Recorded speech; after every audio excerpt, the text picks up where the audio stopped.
Welcome back. This is Fantastic Pains and How We Hide Them. I'm not Chris. And I'm not Karina.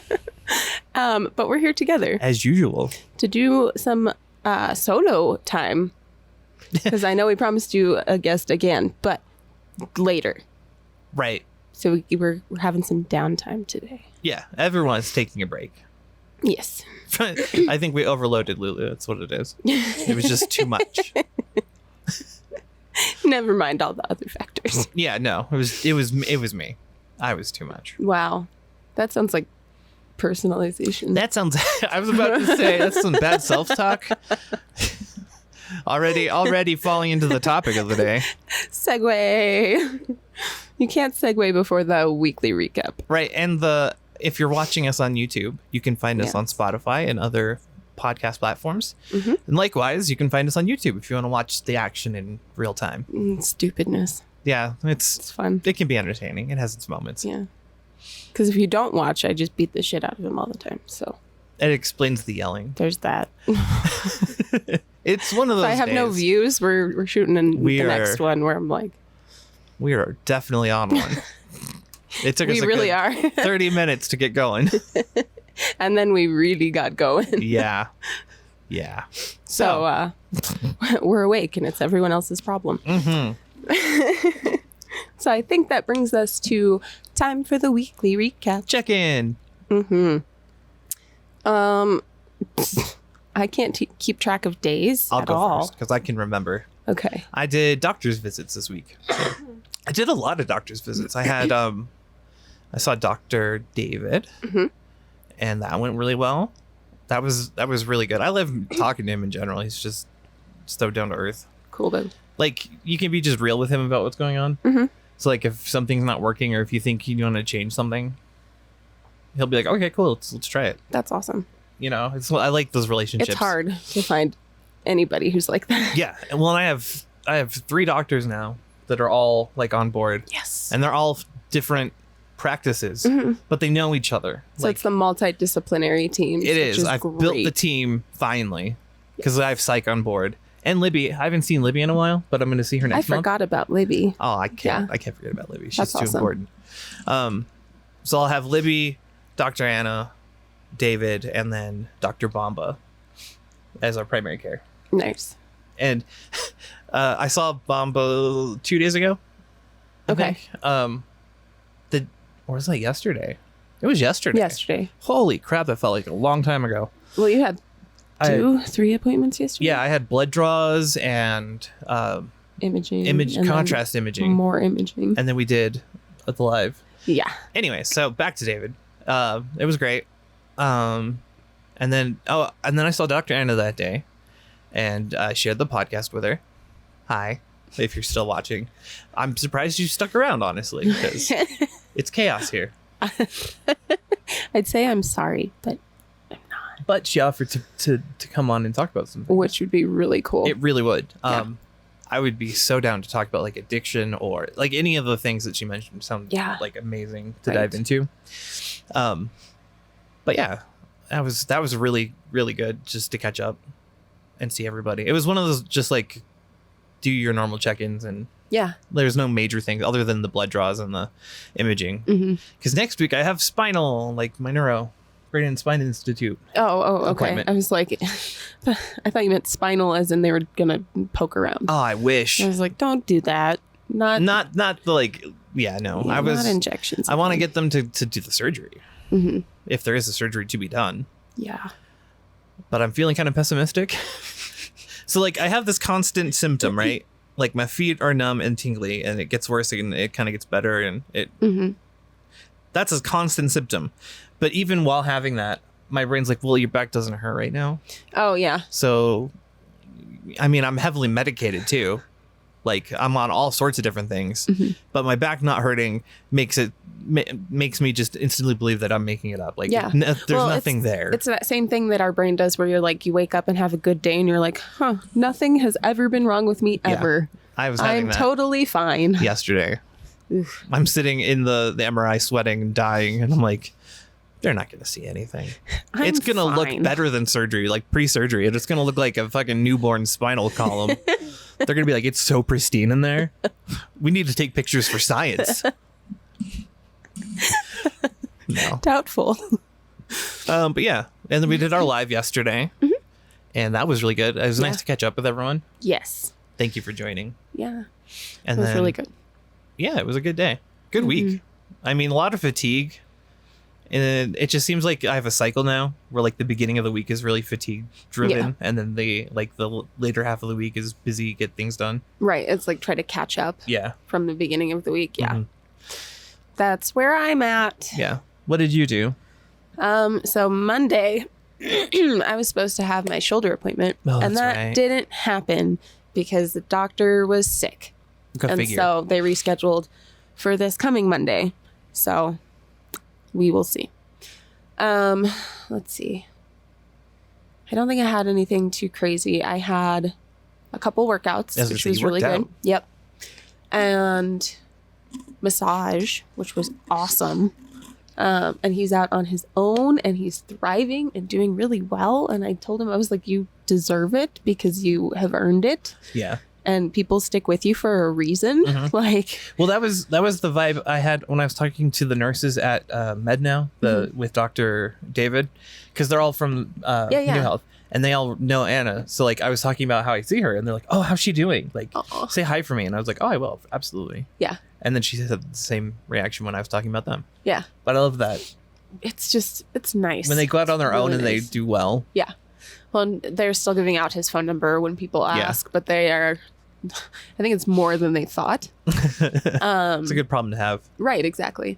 And so he's doing really well and loving it and having a great time. And so we did massage on Thursday. And then I went to a workout right after. Oh, man. Because I'm so smart. Spasms have been weird this week and this past little while. All of the movement stuff is kicking up in intensity. I've been getting them. Like yesterday when we were doing the live and I got that twitch in my legs. Yeah. I was like, oh God. I had one so bad in my shoulder that it had separated the muscles. It pulled them apart and my skin was divoting down. Mm-hmm. But it was it parted the Red Sea in my shoulder. It was awful. And then the shoulder still sucks. And the ankles and feet still suck and all of it is just... I'm having that problem where everything hurts when you're not looking at it. Yes. So my knees need to be looked at, right? Uh-huh. But right now it's my left hip and my shoulders. But if I put attention on them, it's going to be something else. Right. As soon as I'm let's look at this thing now, it'll be no, I'm fine. Nothing. It's fine. I'm good. EDS day, bro. You don't know what you're going to get. Right. That's exactly it. Well, and it's so hard, even though we can prep for imaging to not show a whole lot of what we need it to show. Even though we're prepped for that, it still sucks. Yeah. Well, especially when it's fine. Contrast, those ones, super soft tissue findings. That one, they should find. They're at least going to find a narrowing. I hope so. And they're going to find the sticky spiders. I'm so hopeful. They're going to see the scar tissue because there's a lot of that. Yeah, I mean, if that's something they can go in and remove, right? I'm not against it. Yeah. I'll do try more delicate recovery if I need to. I don't know, whatever exacerbated the scar tissue. Yeah. I can try and avoid that. Well, and I think most of it is just we have EDS and we scar weird. Yeah. Our bodies tend to build a cocoon and then make a ropey knot in the middle of it. And then it sticks to everything in all directions. Yeah. And so it happens in my torso and my abdomen and my abdominal muscles are stuck to things that shouldn't be. And it's terrible. Watch this. This is going to be great. You also had group. I did have group. That was unsatisfying. Little segues. I'm building up the transition into the topic. Yeah. It works better if you don't tell them. But I was proud of it. Well, but remember way back in the day. We were segues. But also we shouldn't tell you. Haha. I don't care. Just kidding. No. When have I ever cared? It's really funny because I feel like my whole life is 1 week ahead or 1 week behind the podcast. Yeah. In all ways. It's so bizarre. So last week we ended with touching on the unhelpful thinking styles. Yes. And I think even before that, I was talking about how group might have been leading up to this. Yeah. Because I know. Yeah, we were talking about it, and we both kind of came to the conclusion that this is where we're heading. Yeah. Like, they're getting you ready for the mindset of... Yeah. Like, they're driving that meta cog. Mm-hmm. They're trying to get you to think inwardly and to see things differently. Yeah. Which you already do. Yeah. But... It's hard to, like...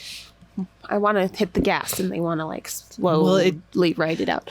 But I get it. Like, to the other people in the group and how like it's shaping them. You just in the conversation, you can hear people actually having like big moments like, oh, right. Dang, I hadn't thought about that. Or just the way they interact. It's cool to see people growing. Yeah. Taking away tools that they can use or like skills and stuff that we don't necessarily need because we're already there, but no, it was really interesting because they brought it up, and it could have been so much better if more people were in attendance. That's exactly it. Was me for the first part, and then it was me and one other person with two therapists. And also I was there, but I was sitting on the couch just nodding in agreement, like so it wasn't as, I don't know if productive is the right word, but it wasn't as engaging as it could have been. No, and it was one of those ones where it would have been really nice to have everyone chiming in. Right.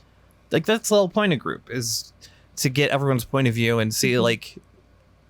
Well, and to hear things from different angles. Right, I was going to say that you can have those moments where someone will word something a certain way and then go, oh, you're right, I never thought of it exactly like that. I never related it that way. Or... Right.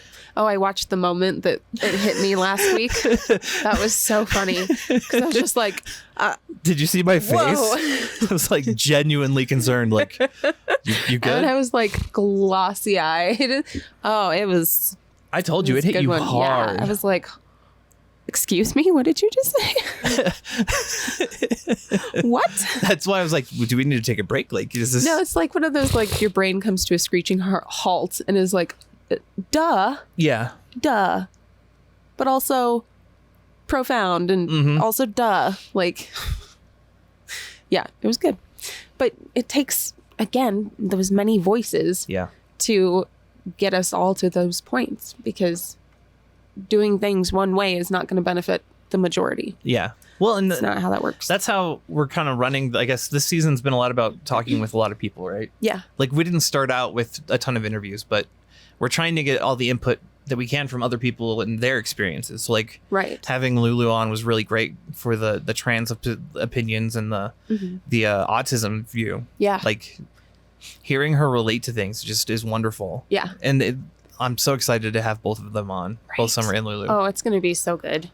So when we finally get around to it, it'll be amazing. It will be. I'm really excited. And it can happen whenever. So exactly. No pressure. It's not like we're all going anywhere. I was struggling with the interviews because, like, it's like we're not driving really our opinions anymore. But that's the whole point, right? Is that we want to get the opinions and views from other people. Yeah. So I felt disconnected, I think, because we've done a lot of that. But watching them back, I feel better because they are so interesting and engaging. They're really good. Like, they were super fun to do. Yeah. And, like, I think we are learning a lot as we move through, which is nice, because we're picking up pieces from everybody that we're engaging with. I need to reach back out to Harper. Point, I feel bad. Like, we haven't talked to Harper since, like, the week after we were going to go see a movie. He needs friends. Harper, we love you. I'm sorry. You can come hang out with us any Saturday. Yeah, true. For fact is. All right. So, but what they were driving toward and what they wound up getting into were what is referred to as the unhelpful thinking styles. I'm sure that these set of thinking styles have different names throughout. And they're generally, so there's one that I pulled off the internet that I have used in the past, which I really like. And then I used their list, which I think they kind of consolidated. Yeah, because some of them are similar. Yeah. So... But I like that this is more in depth, because that's kind of what I'm thinking. You can have one of these ish, but then, like, it'll it's more defined here. Right. So if we walk through, if I move away from my mic, So if we walk through, we start off with all or nothing thinking. Yes. How would you define that? All or nothing thinking? Mm-hmm. Well, usually these are in moments of crisis. Yeah. Yeah. That's when I'm noticing. That's like when the unhelpful thinking like takes over, right? Mm-hmm. Like if you're heavy into something, or usually this for me would be super high emotion. So I could either be having like a spike in the happy manic happiness. Yeah. Or the other way, manic depression, right? Where if somebody denies me for any reason, like if I'm just like, hey, do you want to do this? And like, and if Jen would be like, no, I'd be like, oh, nobody wants to hate me. Right. It's like nobody wants to do things with me then. So that would be like, for me at least, this is where I kind of think like never, always,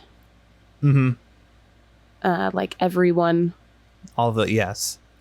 So all of those like, I don't know, like limiting. Yeah, or being like it always. This is one that Austin does. I love you, Austin, and I know you're listening. And I'm not trying to call you out. No, it just helps us to explain. When he's in it, this always happens, or I never have. So you have never and always, right? And it's oh god, it's so obnoxious when it happens too, right? Because there's the whole mindset that comes with it. Well, it's like you forget that any instant outside of that one exists. Right. What was they were saying in therapy? This is the one thing I took away that I thought was brilliant. That it's hard to remember these things because we're not in that state. Yes. When you're in that state, mood-based learning. Mood-based learning, yeah. So you have a bias towards these thinking styles anyways. Yep. Depending on your mood. Well, it's like when I talk about how the brain is lazy and it takes those shortcuts, really what we're doing is we're opening this like door that comes with that state of being. Yeah. So it's like the mood, not only just the mood, the style of thinking, the behaviors, the tendencies, it's like falling back into that addiction, right? Totally. It's absolutely like that's lately when I've been having those like low points, what I'm noticing is the thinking first. Yeah. Like I'll be like, why am I thinking this way? Like that's really, isn't that so weird? Really narrowing. Like why am I being this specific way? And then like the mood, I'll notice that I'm in that mood and I'll be like, oh, where's that coming from? Right. Right. Well, and for all or nothing, this one's big for me is like, I'm never a priority. Right. Well, that's your stuck point. Or nobody believes me. Yeah. Or like those things all fall into that like all or nothing thinking. Oh, wait. Okay. So what are the ways to change the outlook? Like what are ways that you can dissect this? This one, I think, like, again, I really like to use it's not like nothing is forever. Right. This is just a moment. Yeah. Bringing you into the grounding, really. Yeah. Like bringing you into it and knowing it's not forever. And then I think I would go back to that, like, and this is the hard part. So with group, a lot of this is stuff that we've already learned, right? Yeah. And so we do it kind of instinctually and in our heads. We don't have to like slowly walk through anymore. But if I was going to slowly walk through that all or nothing thinking, that's where you bring in the challenging questions. Where you're like, that's what I was trying to get to. Where's the evidence that that's the case? Is there evidence that maybe that's not the case? Yeah. What's the evidence for and against? And where is this coming from? What's the source? Right. Right. Like who is your source of information and are they a reliable source? So let's see. Which was interesting when you were talking about one of your stuck points when you were the source for both. Yeah. Like it's interesting that you can be the unreliable and reliable source at the same time. What interests me is the idea that like those are things that the inner child believed. Yeah. For so long that they're like habitual. Is it fact or is it habit? Is it based in feeling or is it based in evidence? Like all of those things. But it comes from that like childish part of our brain that narrows things so drastically. So I should have pulled up the challenging questions. But so yeah, you bring in the evidence for and against and find out if there's like information that you're leaving out. Because these lines of thinking, really what we're doing is we're heavily defending them. against outside information. Which is why they're so strong when you have them. Yes, and that's why people get so defensive when they are in these states and these unhelpful thinking styles, because I think part of us knows that no, it's not actually like that. Right. But the childish part of me needs to have this moment. You know it's unreasonable, but you're feeling like it's reality. Right. And there's that the incongruity. Yes. Well, and that moves down to emotional reasoning. Right. Which is, I feel, therefore. Right? So I feel guilty, therefore it was my fault. Right.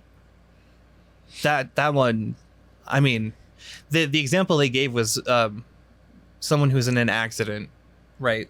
Like one of them, and when we were talking about, I don't know if I think it was 2 weeks ago. Oh, yeah. But, and saying that they felt guilty, which is like, I followed the logic of it, and I followed the feeling of it. Right. Like, I would totally be that person that would be like, oh, I'm totally to blame for this. Right. Like I should have been the responsible one. Yeah. Yeah, that emotional thinking of, like, and grief is a really big one for emotional thinking, because we're trying to make sense out of something that doesn't make any sense. Right. So for all or nothing thinking, that's where I would pull out the challenging questions. I can't breathe, so I'm going to ask you to read part of this. Yeah. You did a move. Yeah, I stood up and did stuff and then sat back down, and now can't breathe. Oh, here we go. I like this one. Is it habit or based on actual facts? Which we kind of touched on, but like, is it habitual? Are you just used to thinking this way? Right. Which is so hard when you're in it too, because you have your mood based. Yeah. Oh. Well, and then the like regulated part of your brain is trying to interrupt all of that thought process. But the child in you is like, no, I want to be out of control for a minute, please. Like, go away. I need to let this feeling happen, and then I can revisit the actual logic of it. Right. Which I think it's important to differentiate like having the feeling versus behaviors. Yes. Because it's perfectly acceptable to have your feeling. Your feelings are valid no matter what. Your behaviors based on your feelings may not be valid or defendable. Right. In a lot of cases.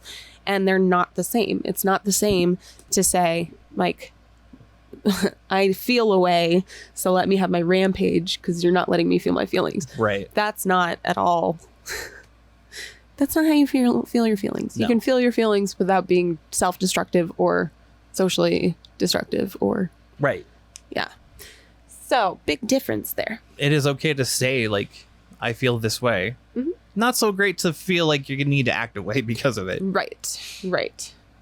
Yeah. Well, and a lot of that, what were we looking at? We were on emotional reasoning. Yep, emotional reasoning. This is probably one that was bigger for me in my teenhood. Okay. Well, yeah, that makes sense. Because it was like, everyone hates me because I feel like everyone hates me. Yeah. Therefore, it is true. Is that the wording that goes with emotional reasoning? Is that you feel, therefore it is? So the example that they give for emotional reasoning is assuming that because we feel a certain way, what we think must be true. Yes. So I feel embarrassed, therefore I'm an idiot. So I guess it could be applied both ways. Yeah. So internalizing things, like I feel anxious, therefore other people think I'm awkward. Yeah. Maybe. Or I don't know. That's a hard one for me to identify when I'm not dysregulated. Exactly. I was having the same problem when we were doing the review with Dr. Anna. I had to make sure that I was like, I'm not this anymore. Right. But when I'm not regulated, this is definitely true. Yes. There's a lot of that. Right, for sure. Well, and I think emotional reasoning, that goes along with like labeling, right? So, and this is a big one for almost within all or nothing, because if you're really far into labeling, maybe you're labeling the people around you. Right. And putting them into these tiny little boxes of all or nothing, or like on my side or against me. Right. So I don't know that I do that one a whole lot. I feel like I had a phase. This one's also like labeling ourselves. So I'm a loser. I'm completely useless. They're such an idiot. Lots of internal. Yeah, like the self-talk of it. Yeah. Lots of self-labeling. Not anymore, but like. Mine was so. This is weird. Sorry, it just occurred to me, and I'm just remembering. But a lot of my like really negative self-talk was never I am. It was like you are. Oh, I got you. So I would talk to myself. Yeah. Rather than like, oh, I am. Yeah, I do the same thing. Yeah. But now it's like you're demeaning somebody else, but it's yourself. Right. Yeah. Yeah. So now I have to be really careful that I'm like, oh my God, you forgot your keys, dumbass. Like, no. Okay. It's like, okay, sweetie, you got to get the keys if you want to leave the house.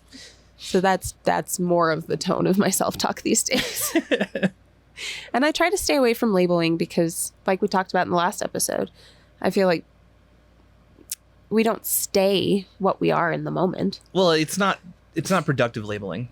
No, not at all. Right. Like we were talking about before, where it's helpful to identify with certain groups. And yes, that makes sense. But like labeling yourself negatively, right, doesn't serve a purpose. And then like holding on to and defending those labels. Yeah. Where you're like, no, I am an idiot. No, but really I am. Here's the evidence that I've gathered. It's just a pile of paper. See? Do you see? I'm stupid. Well, pretty smart to gather all that evidence, though. All the paper's blank. Yes, smart. Just brush it off.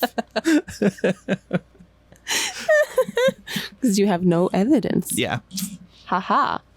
Yeah, let's see. Which one should we dive into next? I want to know mental filter, how that works. So mental filter, I feel like, is kind of like disqualifying the positive, but I think it's also within that, like, does it leave out information? Okay. What information are you so leaving it's like out? Selective. Yeah. Okay, that makes sense. So, for instance, if like, I don't even know. I'm trying to think of one. Where you discount like past information. Yeah. But again, it's like that mental narrowing where the moment that you are in that dysregulated state, it is forever, and it has been always forever. Been that way, yeah. Exactly. So it's hard to think about it outside of it, but it's also, I know when I'm in it that it's there, right? Because we're discounting everything that could make it like not the case. Yeah. So it is interesting though. It's that we've been doing the challenging ourselves stuff on our own. Right. Because that's literally, when I think about this, even when I was filtering out everything and being like, no one likes me, like everyone hates me because I have this problem, I'm just a hassle. Yeah. Like I'd even in the moment be like, yeah, but it's not true. Right. Like think about it. Let's actually think about, they're coming to visit you. They're making sure you're okay. Yeah. You know what I mean? Yeah. Like we do that naturally. It's such a weird thing to do too, because you're holding this like dichotomy, right? Yeah, there's this dualistic balance, which adds to the angst. Exactly, where you're frustrated with yourself because you're like, I don't know how to feel my feelings without being dysregulated. Yeah, that's huge. Yeah. Like that bit especially, like I want to justify and then you're like, the fact that I feel this way, let myself get dysregulated because I'm not there anymore. Yeah. But now I don't know what to do with my feelings because I'm caught between these two things. Yeah. No, I think that pretty accurately describes our kind of almost avoidance. Yeah. Right? My therapist keeps telling me I'm super avoidant. And I am in some ways. I get what she's getting to. But it's her perspective on it that bothers me, because she wants to all or nothing it, right? And it's not all or nothing. It's very specific. That's how it feels. Yeah, it's like, no, I have to stay moving during the workday, or I start to crash, and then it's emotionally exhausting. It hurts. Yeah. To have to like drag myself up again. Yeah. That sucks, and I hate doing it. So I would rather push through, get it done, then go home and crash. I'm pretty sure everyone can relate to this, because even when we were talking in the chat in live about it, this is pretty common. Yeah. That you, if as soon as you lose momentum, it's not just a matter of I don't want to get up. It's a matter of like this is gonna cost me like 6 spoons to do. I'm going to exert way more energy in getting started again. Right. Than I would have if I just kept going. Yeah. Well, and that was the challenge they gave me, was like, but are you exerting more energy, like being up all day? And I'm like, nope. No. Because guess what? If I keep my shoes on, I am fine. Yeah.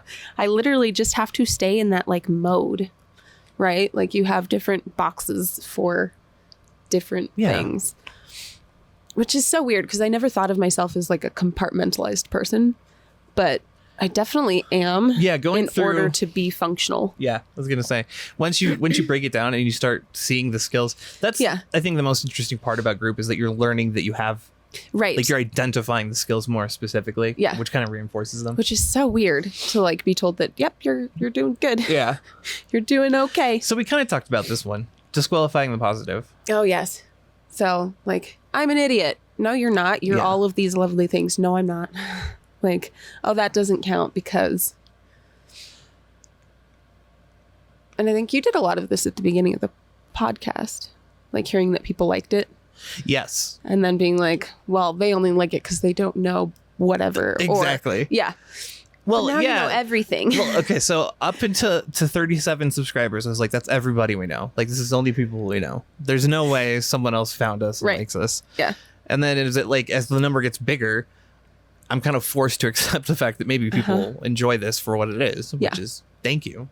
Right? Yeah, absolutely. And we have loved doing this and plan to continue doing this as long as you want us to. Haha. Weird side note. Okay. We talked about this earlier. There's a guy who keeps telling me he's hitting on Karina. And he keeps insisting that we're doing everything wrong because he's a marketer. Like he wants to be involved. And I'm like, no, dude, this isn't like a for-profit. This is my baby. Go away. Right. We do this for us and for you guys now. It's like walking up to somebody and being like, your child is pretty. You should do pageants. No, I don't want to. Sorry. But you should do pageants. No. Yeah. Don't want to. Sorry, I have sciatica in a pretty bad way. So I'm going to take care of myself. She has the fantastic pains and now she's hiding it. But avoidant never like felt right for me. Yeah. It just never did. I don't know. I've always done that one. Which one? The disqualifying the positive. I don't think I did it consciously. I never was like, yeah, but. No, it was always like, I'm just going to put the blinders on and pretend. So it's more of that mental filter. Yeah. Okay. And it is used to disqualify the positive. Right. Yeah, that's so they're kind of in the same box. I've gotten so much better about accepting the positive, though. Yeah. Unless it's me. Haha. I accept it. I just blush hard and hate it. It hits my heart in just the right way that I don't want to experience happiness anymore. Like, because I can't feel my feelings without being dysregulated. Yeah. Stepping into dangerous territory. Feelings. Yeah. What else is there? Overgeneralizing. That's a big one. Like the opposite of it, right? Yeah. It's how is that not the same as like all or nothing though? This one I think is more patterns. So you know how we look for patterns even when there aren't any? Oh, okay. Yes. It falls into that like I know what people are going to do kind of thing. Right. Like, oh, I can predict what they'll do next. So if we look at what it says here, if I can find it, there we go. So everything is always this way or nothing good ever happens. So it's more of that like all or nothing. But seeing patterns based on a single event or being overly broad in the conclusions we draw. Yes. So my children don't love me because they didn't bring a card when they visited. I don't know. Right. Something like that. You know what I mean? Or as soon as like you could be having a good time, but then as soon as something negative happens, the whole thing is bad. Oh, and when you tell yourself like, oh, I knew it. Exactly. I should have known. This isn't something that happens to me anymore, but it would have been, especially with being bipolar, like that trigger can just ruin everything. Yeah. You know, so I wonder, is that part of like rejection sensitive dysphoria? It might be. That just occurred to me because I'm wondering, like, if those traits, like those things that we have are like amplified and we know they are in neurodivergencies, but yeah, I wonder if that's kind of that same thing. Yeah. Because that's how that sounds anyways. Like something goes horribly wrong and you're like, oh, it's over. It doesn't have to be horribly wrong too, is the thing. It can be something minute. It could be something that just hits you in a certain way. Oh, like you're like sitting at a table and you're talking to a bunch of people and then people keep talking over you and they don't care to stop. Right. Something there like that go. Over and over. Yeah. Yep. Wow, that was really specific. Does that happen to you a lot? Like sometimes, yeah. Am I talking over you right now? No. I wouldn't know anything about that. I know. What? Yeah, What's what? that? I can hear you. I don't know what you're talking. I can't hear you over me. I thought I had something really profound to say and I just don't. That's the problem. She thought. She thought. He's going to get a beating later? Yeah. I'm going to come back from break with just a giant-ass bruise. We're going to go use a bruise kit. I mean, not a bruise kit. I'm going to fall down some stairs. Do you want to finish going through these before break? Sure. Or we can take a break and come back and finish them. Where are we at? I feel like we can get through this. Okay. So next we have magnification and minimization. And that's where like catastrophizing lives. Yes. So like I've said in the past, my husband's big for catastrophizing, where he's like, if this one thing, then this next thing, and then this next thing, and this next thing, and this next thing, and it snowballs out of control. For me, I minimize. Yes, so I'm a minimizer. I will just shut it down really quick, like whatever it is. Or like even stuff we've gone through, we minimize. It's a PTSD thing too, right? Minimizing everything. Right. Because I couldn't have gone through something exceptional. Still have problems with that. That's weird. That time that Dr. Anna was like, "You're the victim of this," and I was right, and you're like, "No." Or when people are like, "You're a survivor," and you're like, "Shut up, go away and shut up." Yeah, what? Get away from me. I was just there, man. I don't know what you're talking about. I just existed, and it happened, and then it stopped happening. Because you have to be third person, like yes, like I wasn't a part of the event. I was just there when it happened. Yeah. Yeah, exactly. Mm-hmm. So we're both pretty big for minimization. Yeah. Next is the should and must, which we avoid at all costs because you could fall into that hole so quickly. Should and must. Oh. Like, this is the way things should be. Yes. And if they loved me, they must, blah, blah, blah. I always apply it to the self in the degrading way. Like, oh, I should be doing this. Or why didn't I? Yeah. You know, I must do better. That kind of a thing. Yeah. Does that make sense? Yeah. No, that makes sense. At least I used to. I try really hard to just not. Right. With the should at all. Sometimes I'm like, hey, we could do the thing. Especially with the kids, like, because they like to do this too. Oh, yeah. Where they'll talk around the like, well, it should be, or, oh, it could be maybe. We don't live in these what ifs. We don't live in should. Yeah. Lastly is personalization. Well, we jumped over this one. Oh, did we? Sorry, which one did I skip? Jumping to conclusions. That goes right around, right. I can't speak today. It's fine. It's because I can't breathe. The weather's doing funky things. The pressure again. Yeah. So yesterday, I'm really uncomfortable. The barometer was all the way up. Yeah. Like it was overflowing a little bit. It was huge. No. And then this morning, it was at the very bottom. Oh my God. Which means that we went through a huge and now shift. We're going to come right back up. Right. Yep. It's either normalizing or it's going back up again. But it's doing it quickly. It doesn't feel like normalizing. It feels like hell. Well, it's because it's going quick. Yeah. That's my problem. I'm like, can we change the weather less quickly, please? Please? We need more time. Yeah. So jumping to conclusions fits in. Mind reading is under there. Okay. That makes sense. Yeah. And that was a huge one for me.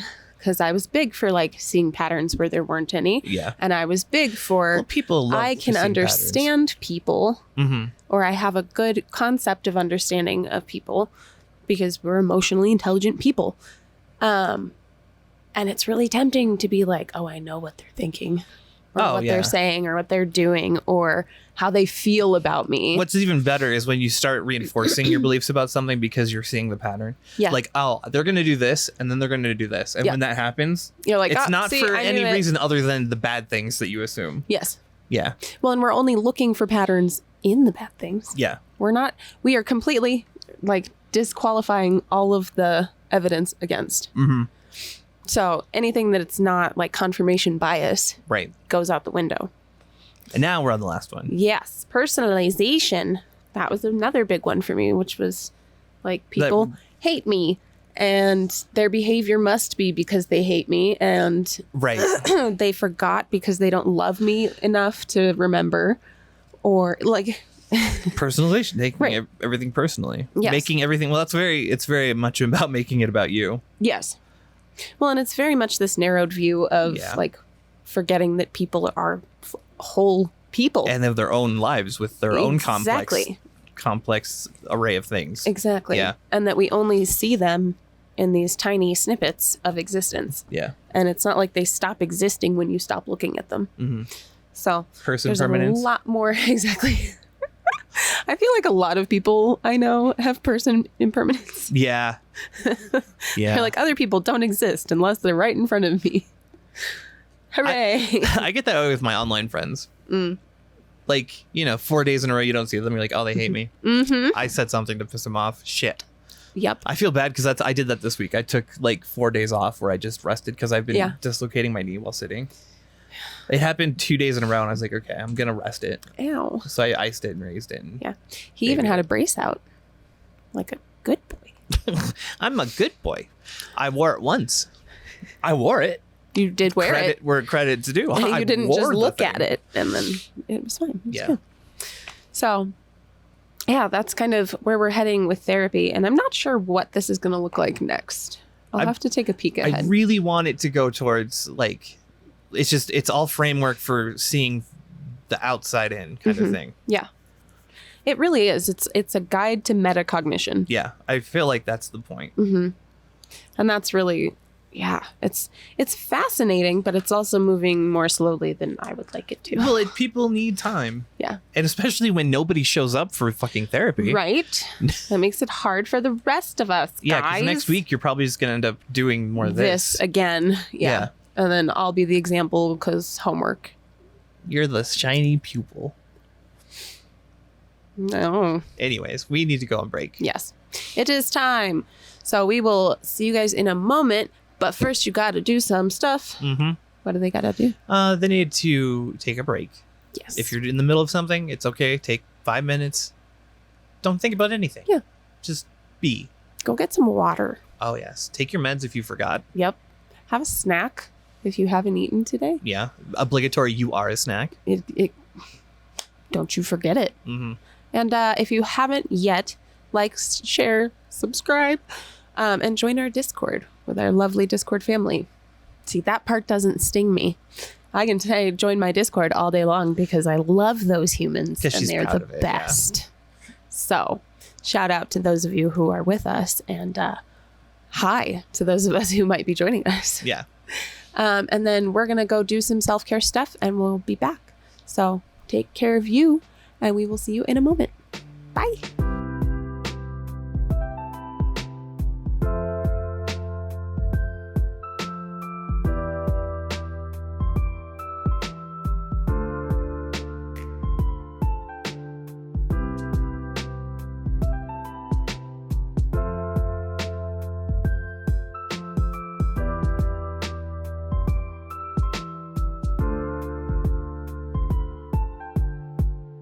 Welcome back.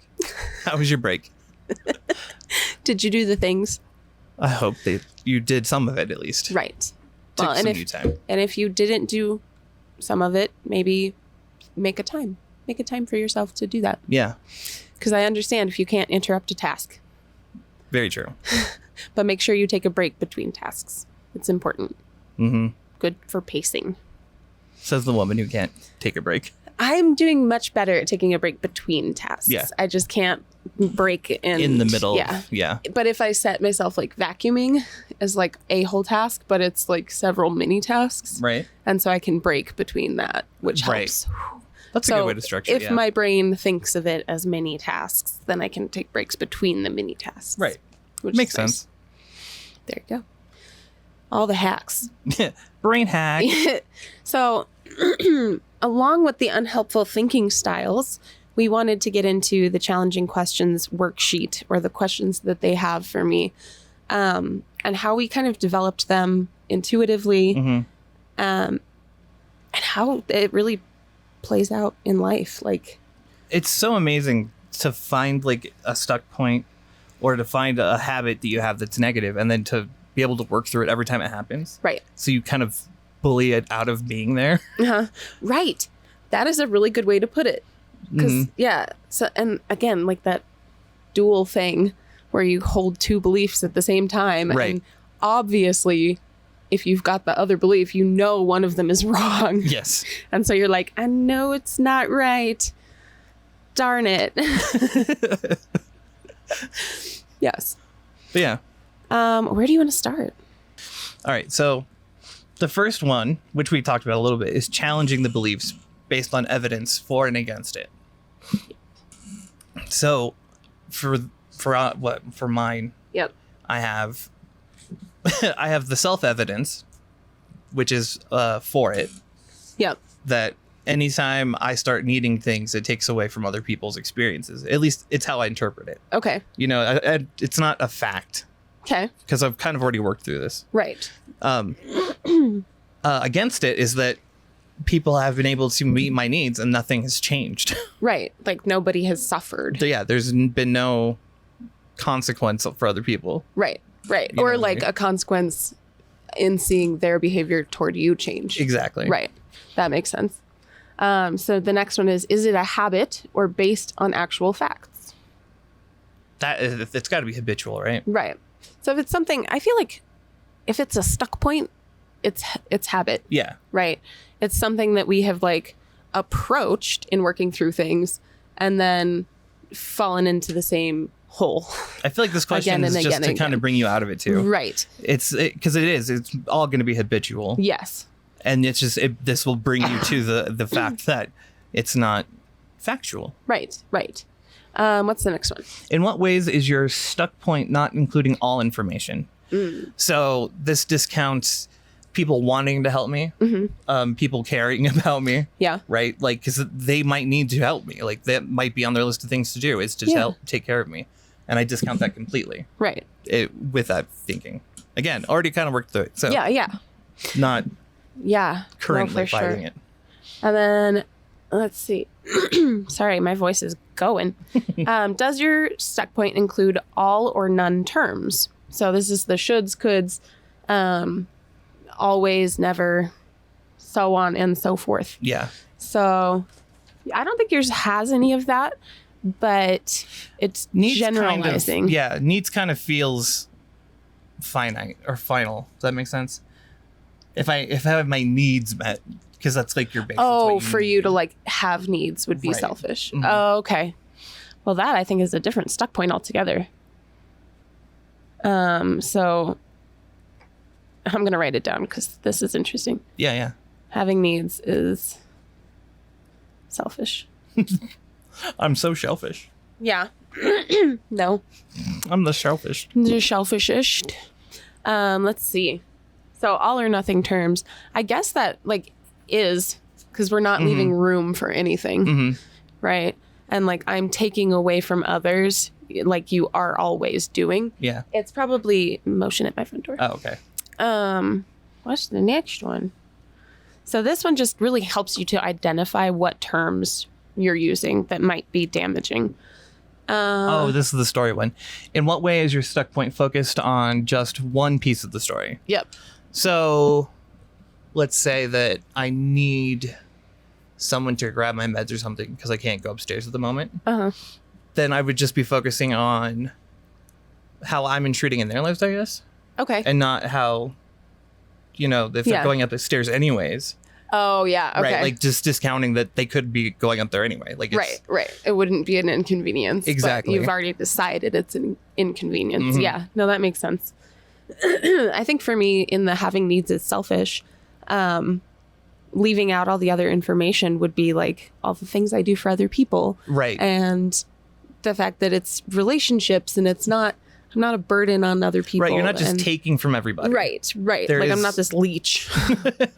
You're not a parasite. No, not yet. It's my final form. The next one is, where is this coming from? Is it a reliable source? So this can be the same question that we've used in the past, which is like, whose voice is that? Right. And that's an interesting one. But I think whose voice is that takes more practice in the metacognition, because you have to be able to separate your internal voice from the voices you've internalized. Yeah. Does that make sense? Yeah. So identifying that it could be just the way you're interpreting through other people. Does that make sense? Yeah. Or like, yeah, no, that makes sense. Next one. So confusing. Oh, are you confusing possible for likely? Is it likely that you're taking away from others when you need your needs met? Not even. Is it possible? Maybe. Maybe. But also like not likely. I mean, like if someone broke their arm and I was like, need that water. Can we expedite the process? He's bleeding out. He can bleed out. I'm thirsty while getting water. Nothing's gonna change we could staunch it. No, I don't have time for staunch. There's no time for staunch. No staunch. The next one is based on feeling or fact. So is it happening or I feel like? This is an I feel like for sure. Right. Is it focused on unrelated parts of the story? So this a narrow lens. Interesting. Yeah. So the example that they used was that the car accident, the woman whose brother was killed in a car accident, and she was focused on the fact that they were laughing and having a good time, and that's why he didn't put on his seatbelt, or why she didn't force him to wear the seatbelt or whatever it was. But it's totally unrelated, considering that the coroner had said he would have died no matter what. Yeah. Right? Nothing would have changed the outcome. How could you apply it to this one, though? I was just trying to think of that. Like, is it focused on parts of the story? So if I'm telling myself that's the hard part, is the story that you have to come up with it. Right. That the story being that if I have needs. Huh. That's a tough one. Right? That's a really tough one. Yeah. Because we try to stay away from telling ourselves stories. We're good at it. They're very nicely constructed stories, but it's not productive or helpful. Yeah. The narrow lens kind of, we've already talked about in a way. Right. Like it's the idea that I'm detracting from them in some way. Right. Like it's focused on only the negative aspect of it. Negative possible outcome. Right. Like, what's the outcome? Like, oh, okay. Right. Like, that's the worst of it. I feel like that's a big one, is like that narrow lens can be like, I was worried about their reaction. Yes. But that goes back over here to the unhelpful thinking styles and then your mind reading. Right. Right. So if you're mind reading, it's probably not helpful. Exactly. Right? Like, I've decided that they're not going to want to go upstairs, and they're going to, like, the worst thing that happens is sigh at you. Like, oh, fine. Yeah. But if they sigh at me, if they show that they're disapproving. The worst Sophie will do. Right. Like, Sophie, can you grab me some water? Fine. Right. Like, and she's not upset about it. No. She's just like, I got to interrupt my thing. Yeah. So that was always a big one, actually, if I'm remembering. Was always asking myself, like, what is the worst thing that happens? Right. In this worst case for me? Because, yeah, it was always like, oh, but they're going to be mad at me. So, yeah. What happens then? Does the relationship end because they're mad at me? No. Also, if that was the case, would it be a relationship worth staying in? No. Right. Like, that's not gonna happen, and it's okay for other people to be displeased. That's okay. They are allowed. There can be negative reactions to things. Right. It just is going to happen. Right. Well, and then we have to avoid personalization. Exactly. Because their feelings are not... Well, okay, here we go. Ready? I'm going to... This is tough love time.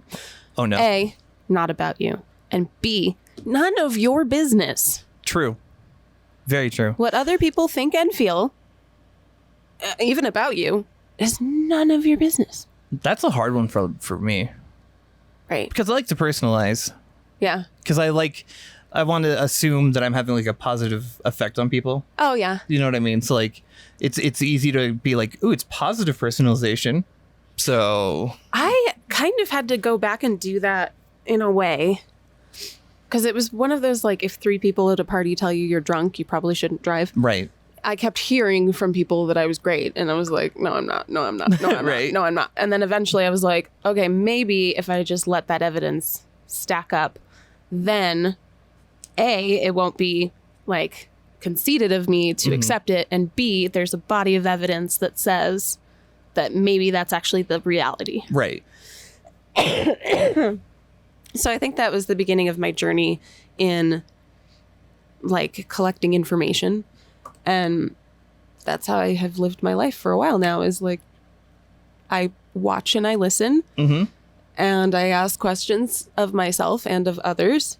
And then it's the same thing as like, as decisions make themselves when you have enough data. And that goes in with explicit communication too. Just right. If you have a question, just ask it. Right. Don't make inferences and assume answers. Right. Just ask. Yes. What's the like you said, what's the worst that could happen? They say no. Well, you're assuming they're going to say no anyway, but what is, like, they could say they could yes. also you don't know. Explain why. You know, like, no, because of these reasons. Oh, right. Well, that makes more sense than right. And if what I have assumed. Dialogue, then things make sense. Because you can tell a child, like, you can tell your kids no, and they rarely are upset unless they're, like, overtired. Yeah. Oh my God. I've seen that. And they're like, I need a thing just because I need it and I'm dysregulated and I'm tired. My favorite one. I want to fight. It's 1 a.m. I think this was last night. Rory walks in. Didn't even knock, just walks in. I'm asleep basically. And Jen was reading, like falling asleep while reading. And he's like, "Can we hang out?" And I'm like, "It's 1 a.m, dude." He's like, "Oh." And just backpedals out of the room. It's like, okay. Not a negative reaction, but... Yeah. Well, and your kids don't argue with you, but they do seek information. Yeah. I was going to say, they kind of argue, but not in like in an argue way. They just want to understand it's the questioning. It's like... Yeah. It's information gathering, which is a big thing, because I hear it all the time, like... And this was a big parenting thing when we were kids, was like, if they question you, that's disrespectful in and of itself. And then that was a problem, right? But now, like, there's more, like, just give them the information. Yeah. Oh, yeah. Make it make sense to them. What are you losing?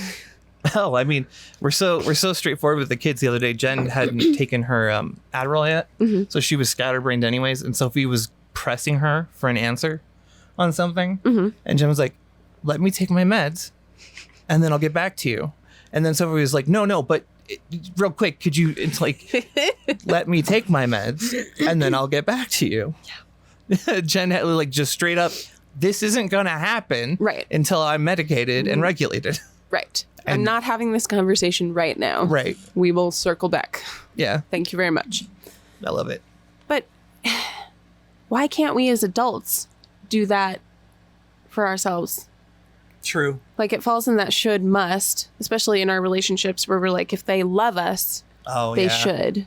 If they love us, they would. Yeah, I had a problem with that when I was in the depression, when you're in that mood. Yeah. That's what I'll notice, I think, first now. If I'm starting to get like in depressive moods, I'll be like, why do I feel like nobody likes me? That's really weird. That's absurd. You know? Yeah. But I don't know. I'm not in that anymore. And even if I'm like in a non-manic version of like just feeling like depressed, even then I can logic my way out of it. Right. Like, I don't fall into the spiral as much. Yes. Well, and I think that's the big difference between, like, we feel our emotions, but then we're like, okay, how do I keep this little spark from spreading into a big fire? Right. Because, yeah, like, and this is a big one for us, like, growing up, displays of emotion were volatile or non-existent. Right. And those were the options. I had a weird thought. Huh. Is it possible to build that skill, the stopping the fire before it happens, without having experienced like a full-on meltdown? Like if you don't have the experience behind the meltdown, can you stop it beforehand? Can you like teach somebody enough that they could recognize it beforehand? I don't know. I think you have to know what you're looking for. So if you've never felt it before, or like, because you know like what it feels like to build into a spiral where you just keep and your shoulders are up here and then suddenly you've lost control and totally dysregulated. Yeah. But I think if someone has never experienced or remembered, like retained what it's like to be that dysregulated, like good for you, awesome, lucky. You had good parents who helped you regulate your emotions as a kid. But I don't know, like, if you developed like a panic disorder, you mean? Like, well, I'm thinking like in general, like with my kids, is there a way to get them to understand it without having them go through it? Does that make sense? Because I feel like a lot of our awareness comes from having experienced the intensity of the spirals enough to be like, okay, I know what's about to happen. I'm just wondering if that's like a requisite, like something everyone has to experience. Well, but I think you're teaching them how to stop it dead in its tracks differently. Like they don't have to experience it because they have the skills. See, so it's not the other way around. I think it's like you're able to co-regulate with them because you can see what's coming. They don't know what's coming because you're like, okay, here, turn away from the ledge. Right. Before they get there. And then, like, you've taught them how to bring themselves down. From the ledge. Or, yeah, exactly. Before it gets out of hand. Okay. Right. Yeah. So I think they have the skills because you're aware of it and because you know what you're, like, looking for. And you know what it feels like. And for them, it's just that their parents have helped them like co-regulate and work through things and be allowed to feel however they need to feel and have that validated, but also working through that emotion. So no, they're good kids. Darn those good children. But but again, it all comes down to communication, right? Like we were saying before, it's being able to identify the feelings and what they mean. Yeah. And it's hard because I keep second guessing myself because what rings in my head is that I'm avoidant, right? So I'm looking for it, but I'm also not sure I see it. And then I'm frustrated because I'm not sure. I'm missing something. Right. I'm missing a vital piece. Well, someone's pointing out that you have this behavior. Yeah, but and you disagree. I can't find it. Right. I want to find it. Because if I'm missing it, I want to know. But I don't know because... No, I get you. I'm like, I feel my feelings, but I don't let it get out of hand anymore. Right. And then if I'm dysregulated, I know I'm dysregulated, and I can communicate that to people around me, and then go be dysregulated by myself. What I think they're saying is that you say things like, I need to keep moving. Like, let's just take that example. Yeah. And they're saying that you're avoiding the crash. Yes. Which is true. You're avoiding the physical manifestation of that, though. You're not like, oh no, I'm gonna have an emotional. No. Right. Yeah. It's gonna hurt if I don't keep it running. Right. I'm going to have to jumpstart my car if I turn it off. I don't know, man. I get what they're seeing, but I don't think they're seeing the full picture. I just wish there was a better example so that I had more that I could examine and work through. Yeah. Because I'm better now at identifying the actual emotions behind things, because frustration is that's my primary. If I'm feeling dysregulated, I'm frustrated. Yep, same. So, but the frustration, it's interesting to be able to peel it apart and see what's underneath. So in that way, but I don't think I was avoiding it intentionally before. I think I was just I felt away and it was fine, whatever. Yeah. I wasn't let's dig through the feeling to fully identify the feeling, because I do rationalize. And it's not really rationalize. It's more like I go clue hunting. I'm like, what made that happen? Why did that happen? Why did that impact me so heavily? Are your feelings hurt because they were mean to you, or are your feelings hurt because like something internal? Right. That's the complete opposite. You're diving into it. You're not avoiding it. Right. Like I want to pick at it, and there's nothing to pick There's nothing there. So I don't think there is, because even our conversations, like the inspiration for the podcast was us diving into the what would be considered uncomfortable conversations, but they're not. Yeah. So like the one they gave me was rest being the bad thing, right? Right. But it's not that rest is a bad thing. I love rest. I would sleep the whole rest of my life if I could. Mm-hmm. That would just be how I would live. So it's not that I don't like rest. It's that I don't like the startup that I have to do all over again if I decide to rest in between. Yeah. But their thinking is, if I rest in between, it won't be so bad because I will have rested. But that's not true, because I'm not just tired. I am fatigued. Yeah. I don't think they can see the physical toll. There's no way to really express it either. Yeah. That'll make them be like, oh, okay, I get it. Yeah. It's its own beast. Right. Well, and they're still looking for a story in like pain. How does that relate to your pain? I'm like, I don't tell myself stories about the pain. No. It's like, oh, I know what that feeling is. I know it's not an emergency. Okay, cool. Right. Or that's really friggin' annoying. And I wish that would stop. But it's like having, okay, notifications. That's what it is. Pain in my body is like having notifications popping up on your phone. Yeah.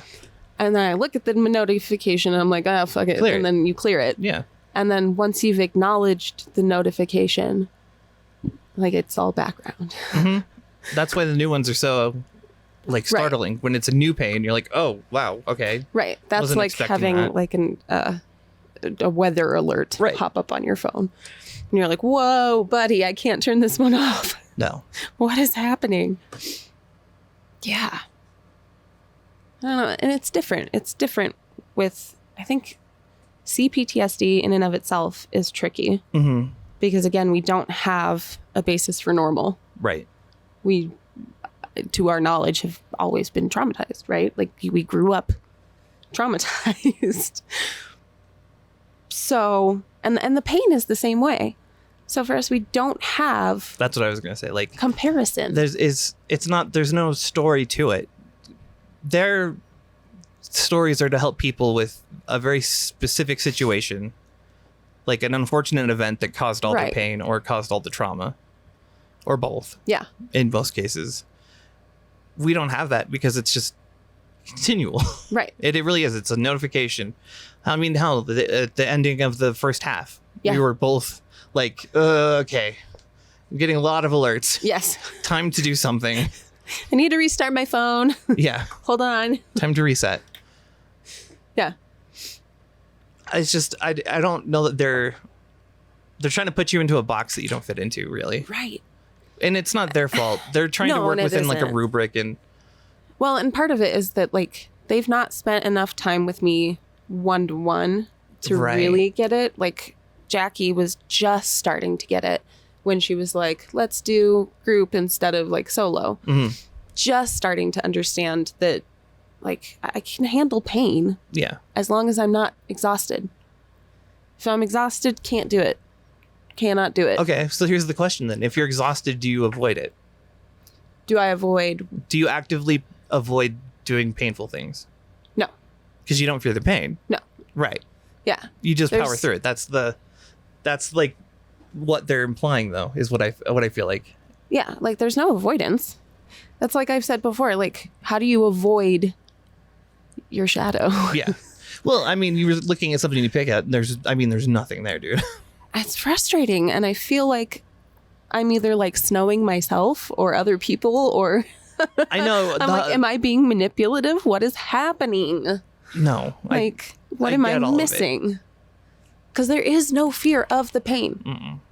And that's the thing is they're like, well, if you took a break, would it be so bad? Like, I don't care if it's bad. Like, I've just accepted that I will pay for whatever I've done in the evening. Mm-hmm. That's fine. Like, I don't do preservation. I mean, I do in a way, like working out has its purpose and improves my mobility and all of that. But it helps me to continue doing whatever the heck I want, whenever the heck I want, just because I want. Yeah. Yeah. I don't think they understand how, like, mercurial we are. No. Like, it just is in flux all the time. And if I thought that there was something there, I would tell you. Right. I don't see it. It's confusing. And it might just be that they're trying really hard to get you into this program that'll help you. Right. You know. And they just didn't realize that, like, we've done so much of this work already. Again, we weren't traumatized the same way. Right. It's from youth, and it's a whole other thing. Yeah. And there's not just like one trauma to have flashbacks about or to like avoid memories because it freaks you out. Like, triggers are not, they don't work the same way they would for somebody without CPTSD. Right. So we're triggered by all the things, but then we're like, that's a weird memory. Didn't know I had that locked up in there. Weird. Yeah. And then we touch base with one another and we move on. So, I don't know. Maybe people are right and like our relationship is just super bizarre. I was waiting for you to be like super unhealthy and I was gonna be like, oh. No, I was gonna say nice things, but then I saw your face and I was afraid. Oh no, I drooped because I was anticipating the worst. No, our relationship is somebody said something and I can't remember the wording they used, but that our relationship is deplorable. It's terrible. It is. No, but that we're extremely lucky to have one another. Yeah. And what we have is not standard issue. Right. Basically. Which is weird for us because we're not special. But I like you and you're my best friend and I love you and shit. Gross. I hope you feel bad. I do. I feel terrible. I love you and I hope you feel bad. I love you and I hope you feel bad. Reprehensible. This behavior of yours, you display of affection. Disgusts you me. Making a scene. In front of everybody. All the stuffies. Look how appalled they are. Oh my God. Ridiculous. Yeah. Well. Yeah. Deal with it. I don't know. Suck it up, buttercup. So we'll see what the next ones bring. I kind of feel like I want to guess because we've been like ahead of it so far. And we kind of came to this conclusion that they were going to do unhelpful thinking styles. Right. But what does it evolve into? What do you do next? Well, so let's once you've mastered what they have for homework. So for the homework for this week is choosing a stuck point to work on and then going through and identifying the unhelpful thinking styles. So it's reinforcing your skills. Right. Okay. So it's a little boring, to be perfectly honest with you. And they keep telling me that I can use past stuck points, but I don't see the point in that. It really is just for skills. Okay, that makes me feel a little bit better because I'm like, why? If I'm not struggling with that, why would I? Well, they're saying that you don't have enough stuck points now to work on. Pretty much. And that if you can every time I identify a stuck point, I am really super conscious of it, and then I call it out wherever I see it. Right. Well, that's the point, right? That's what we were saying at the beginning. Is that it becomes this way to like train yourself. You're like bullying the negativity out. Like stop. Right. It's bizarre to have your brain reprimand your brain. Like enough. We're done. Without even thinking about it. Stuck point gone. Yes. Yeah. It's not like rest is a bad thing and I feel emotional about it. I'm like, no, that just makes my life harder and I will do anything to conserve energy. Is that a stuck point? I was thinking about like the fear of pain thing. I'm like, if If I was afraid of pain, I wouldn't be like looking to do back surgery again. Right? Because that was super painful, but like worth it. Yeah. So, and I am 29 and I will have all 4 joints worked on before the end of the year. Which is funny. Fuck you. I'm ahead age-wise. 30 when I collected all 4, but I'm still ahead of your number. Collecting all 4. We need punch cards. You'll never get tumors. You'll never top spine tumor until you get like detrimental finger cancer or something. Finger cancer. And I'll be like, oh, I feel shitty now for making fun of your finger cancer. You're not appealing to little girls who don't have arms. So fuck them. Who needs them? Because they can't use iTunes anyway. Yes. Yeah, I don't know. So we'll see what happens. But yeah, it's hard for me because I really am like, step on the gas. Step on the brake. And they're like, ugh, and I'm like, ah. Yeah, no. So we'll see next Friday. But I'm excited for Monday to see if they will cut open my shoulder. Because it's time. It is time. I'll find out on Tuesday what happens. Yeah. That'll be a big one. Like, what can be done? I'm not sure that anything can be done anyway. I'm hoping that they will let me schedule before I go do imaging. Yes, that would be nice. So if I can be like, yeah, I will go do all of your like stuff that you need me to do. But also, could you put me in for like a date, please? Because this is what we're going to wind up doing no matter what. I have time-dependent things. Please. And then my husband was like, you can't go to Florida after your shoulder surgery. I was like, watch me. Yes, I can. I tried to play that card with Jen. She went to a conference when I did my hip surgery. I was like, I'll just go with you. She's like, there'd be nothing for you to do. And I was like, are you kidding me? I could just walk around on the... She's like, you're going to walk? Yes. If I could meet Troy Baker, yes, I'm going to walk. Yeah, right. Excuse me. Well, and I'll have Summer with me, and I'll have Diana with me, and I'll have D-Row with me, and you can also, people will be able to help me take my stuff. If need be, you could also just not go. Big deal. Oh yeah, that's true. If surgery precludes it. Yeah, because if I want to have arms this time next year, I need to get this done. That's all I'm saying. And I would like to need arms this time next year. There are ways to be like, head surgery can't go. Yeah. If it's bad, if like you're farther along in the recovery where you feel safe going, right, I say go for it. Right. And if it's my left arm, and if they strap it down to me, I will be totally fine. Yeah. We will just pretend that I don't have a left arm. Sounds pretty simple, right? Right? Right? See, they're on the same page. Why are you still watching this? Yeah, I think it's probably time to call it a day. But yeah, I don't know. Hopefully you found some of it helpful. Right. Well, and hopefully there will be more to share come next time, and we can walk through some different examples. And I'll do a couple of the worksheets and try to identify some more stuck points from the past. Yeah. We also have a giant list of topics that we've pulled from the internet that you guys suggested that we will get to. Like, I don't know if you guys can even see the paper. But like each one of those is like several subjects. Yes. There's a bunch of really good ones. Yeah. And then eventually we'll have Summer and Lou back. And then Dr. Anna. And that'll be really exciting. Cool. And then at the end of the month, when I get paid, we're going to get some Elitch's passes. Yeah. And Summer wants to go with us, which will be so fun. Yeah. Yeah. It'll be fun. And season 4 might be starting before the end of summer, which would be really cool. And then I got to start thinking about kids and podcasting and what they need and what I have. Ooh. So much content in there, though. Yes. The journey. Let's monetize. Keep moving forward. Every time I talk to our grandfather, he compares me to the Stoics. Yeah. Which I think is really funny. Anyways. He's like, you've discovered things. And I was like, yes, I have. We're going to go now. Yep. Before we forget that we're going. Keep talking about randomness. Yeah. Yep.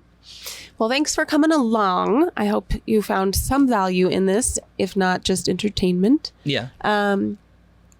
There's good stuff ahead, so stay tuned. Again, please like, share, subscribe. We would love, love, love to hear from you. So you can find us on our Discord. You can put it in the comments. We read every comment. You can email us even if you have something you want to say. This is very true. And we're always game to hear from new voices. So if you're watching, listening to this, and you have a unique experience that you want to talk about and get out there, let us know. Yeah. We'll make it happen. All right, cool. Anything else? No, I think that's it. Sweet. In that case, we will say goodbye for now, friends. Be kind to you, be kind to others, and we'll see you in the next one. Bye. Bye.